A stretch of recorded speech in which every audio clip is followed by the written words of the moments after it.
আমি ইন্দ্রাণী, শুরু করছি আজকে। স্কুল সার্ভিস পরীক্ষায় সেরা সাফল্য মানেই oxygen books SSC gateway series. এত ভঙ্গ বঙ্গদেশ তবু রঙ্গে ভরা, ঈশ্বর গুপ্তের লেখা। হ্যাঁ, সেদিনও ছিল, আজও আছে। বঙ্গে রঙ্গের অভাব নেই। লক্ষ্য যখন স্কুল সার্ভিস, সঙ্গে আছে গেটওয়ে সিরিজ অক্সিজন বুকস। বিপ্লবী নায়ক পরিচালকেরা কামান লইয়া রওনা দিলেন সদর দরজায় কামান দাগবেন বলে, কিন্তু কদিনের মধ্যে একে একে সেই বিপ্লবীরা সদর দরজা দিয়ে সেঁটিয়ে গেলেন ক্ষমতার পেটে। মুর্শিদাবাদের হুমায়ুন কবির এ বঙ্গের আসাউদ্দিন ওয়েসি হতে চান, এবারে তার 6 নম্বর দল বদলের অপেক্ষায়। কিন্তু তারও আগে তিনি কীর্তি স্থাপন করতে চান এই বঙ্গে বাবরি মসজিদ তৈরি করে। না প্রকৃত মুসলমান, না ইতিহাস পড়েছেন, সবটাই বদহজম হয়ে গেছে। উনি মীরবাগী হতে চান। ওদিকে আমাদের শান্তিকুঞ্জের মেজো খোকা প্রায় প্রতিদিন 7 সকালে উঠেই খবর নিচ্ছেন রোহিঙ্গা কতগুলি ধরা পড়িল বটে। এখনো এক পিস রোহিঙ্গারও খবর নাই। সব মিলে রঙ্গের কমতি নেই। যেটুকু বাকি ছিল বিজেপির নেতারা তা পুষিয়ে দিচ্ছেন। আগে বিচারালয়ে গেলেই মিলাদ মাইবাপ শুনতে অভ্যস্ত জাস্টিস গাঙ্গুলি বারান্দাতেও বের হবার রিস্ক নিতে পারছেন না। অশ্রাব্য ভাষায় নাকি গালিগালা জুড়ে আসছে। আসবেই তো, তার আইটি সেল তো তত অ্যাক্টিভ নয়, কিন্তু তাদের পাড়ার ক্যাডাররা মহল্লায় খুব অ্যাক্টিভ। তো সেই তিনিই বলেছিলেন সবই গট আপ গেম চলছে। কার সঙ্গে কার গট আপ? বিজেপির সঙ্গে তৃণমূলের। তাই নাকি সিবিআই ইডি কিছুই করিতেছে না। অবশ্য এসব উনি বললেন না, ওনাকে দিয়ে বলানো হলো। সেই কেসটাই এখন ব্যোমকেশ বক্সী দেখছেন।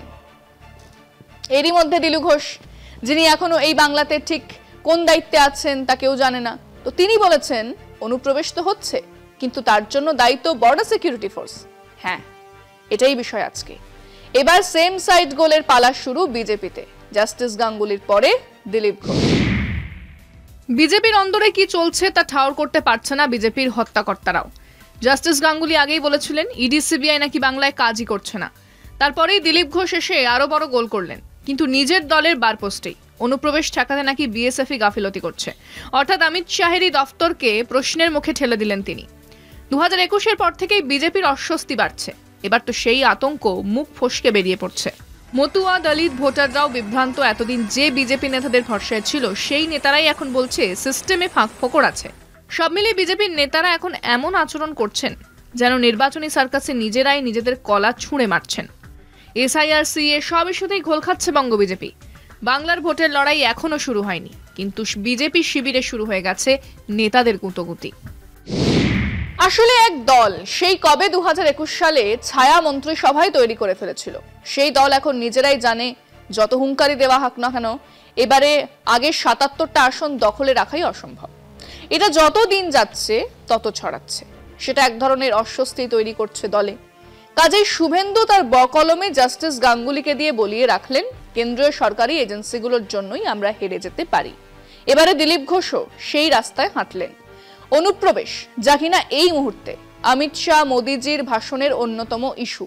গোটা বিহারের নির্বাচনে ঘুসপেটিয়া শুনতে শুনতে ক্লান্ত হয়ে পড়েছি, কিন্তু তার তো একটা অন্য কারণ ছিল। এখানে ঘুসপেটিয়া কাদের বলা হচ্ছে? বিশেষ করে এক বিরাট হিন্দু নমশূদ্র মানুষজন এই সেদিন পর্যন্ত এসেছেন এই বাংলাতে। আপনার প্রিয় মাকাই বাড়ি এখন নতুন প্যাকে। সীমান্তবর্তী অঞ্চলে মুসলমানদের অনুপ্রবেশ আজকের নয়, তা বহু বহু দশক আগের কথা। তারা মূলত দেশ ছেড়ে যাননি, আর তাদের আত্মীয় স্বজনেরা বিভিন্ন সময় এই বাংলাতে এসেছেন মূলত কাজের জন্য, পেটের জন্য। কিন্তু সেই আশা ক্রমশ কমেছে। বেড়েছে হিন্দু দলিতদের এই বাংলাতে আসা। দুটো কারণ: নিজেদেরকে আর একটু সুরক্ষিত রাখার চেষ্টা, আর রোজগারের ব্যবস্থা। কাজে তারাই সেই ছাকনিতে আটকে যাবেন যদি সত্যি অনুপ্রবেশকে একটা ইস্যু হিসেবে সামনে রাখা হয়। এই এসআইআর এর বাজারে সেটা আরো পরিষ্কার। সমস্ত আশঙ্কা এখন কিন্তু হিন্দু, মতুয়া, দলিত, অন্তজদের পাড়ায়। এই ভুল স্লোগানের ফলে সেই তারা যারা কদিন আগেও প্রধানমন্ত্রীর ভাষণ শুনতে গেছেন, তারা চিন্তিত তাদের নাগরিকত্ব নিয়ে। আর এই অবস্থাটা বুঝেই কোর্স কারেকশনে নেমেছেন দিলীপ ঘোষ। অনুপ্রবেশের দায় তিনি ঠেলে দিচ্ছেন বিএসএফ এর দিকে, যার দায়িত্বে অমিত শাহ। হ্যাঁ, সরাসরি প্রশ্ন তো উঠবেই, যদি লক্ষ লক্ষ অনুপ্রবেশ হয়েই থাকে তাহলে বিএসএফ কি করছিল? কার গাফিলতিতে এই অনুপ্রবেশ হলো? এসব প্রশ্ন তোলার পরে অবশ্যই দিলু ঘোষ অন্য নেতাদের মতো পিছু হটে যাননি। বলেছেন যা প্র্যাকটিক্যাল তাই বলেছি। ওরা টাকা খেয়ে সব করেছে। কিন্তু জাস্টিস গাঙ্গুলি বা দিলু ঘোষের এসব কথাগুলো বিরোধী শিবিরের অস্ত্র হয়ে উঠছে। চুরির প্রশ্ন উঠলেই জাস্টিস গাঙ্গুলির কথা উঠবেই। তাহলে সিবিআই বা ইডি করছিলটা কি? যদি অনুপ্রবেশের প্রশ্ন তোলা হয় তাহলে প্রশ্ন উঠবেই, তাহলে বিএসএফ করছিল কি? আমরা আমাদের দর্শকদের জিজ্ঞেস করেছিলাম। জাস্টিস গাঙ্গুলি বললেন ইডি সিবিআই বাংলার আর্থিক অপরাধীদের ধরছে না। দিলীপ ঘোষ বলছেন বিএসএফ পয়সা খেয়ে অনুপ্রবেশে সাহায্য করছে। এই দুই বিজেপি নেতাই এক ধরনের সেম সাইড গোল দিতে নেমেছেন। আপনাদের কি মনে হচ্ছে? শুনুন মানুষজন কি বলছে। যে আজকে গরু পাচার যে হচ্ছে, সেই গরু পাচার বিএসএফ এর সাহায্য ছাড়া হতে পারে না। প্রথম কথা হলো দিলীপ ঘোষ যেটা বলছেন এটা ধ্রুব সত্য, যে বর্ডার পাহারা দিচ্ছে বিএসএফ এবং বিএসএফ স্বরাষ্ট্র দপ্তরের, এবং স্বরাষ্ট্র দপ্তরকে অমিত শাহ। তাহলে এইদিকে আমাদের বাংলাদেশ থেকে যদি কেউ লোক ঢোকাচ্ছে, তাহলে অমিত শাহ ঢোকাচ্ছে আমাদের পশ্চিমবঙ্গকে বদনাম করার জন্য। দিলীপ ঘোষ উনিও কন্ঠাস হয়ে গেছেন এবং শুভেন্দু অধিকারী উনি এদিক ওদিক তার মত প্রকাশ করছেন, অথবা ওনাদের মধ্যে কোনো মতের মিল নেই।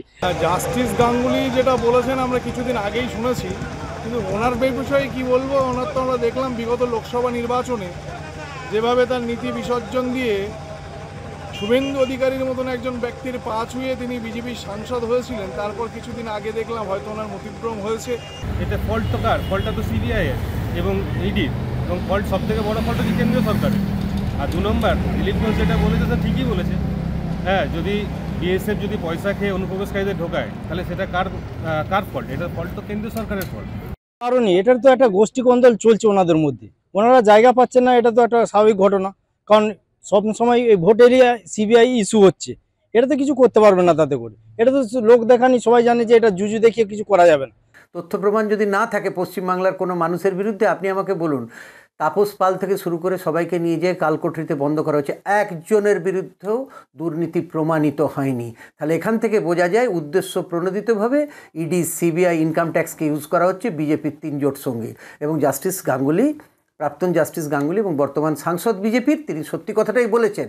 ইডি সিবিআই আসলো, তদন্ত করলো, ফিনিশিং কিছু নেই, তো এতে আমরা সন্দেহ করতেই পারি।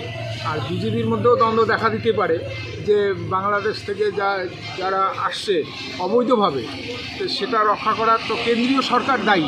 অভিজিৎ গঙ্গোপাধ্যায় রাজ্যের প্রাক্তন বিচারপতি, আর দিলীপ ঘোষ প্রাক্তন এমএলএ, তারপর সাংসদ, উনি বহু পুরনো রাজনীতিবিদ।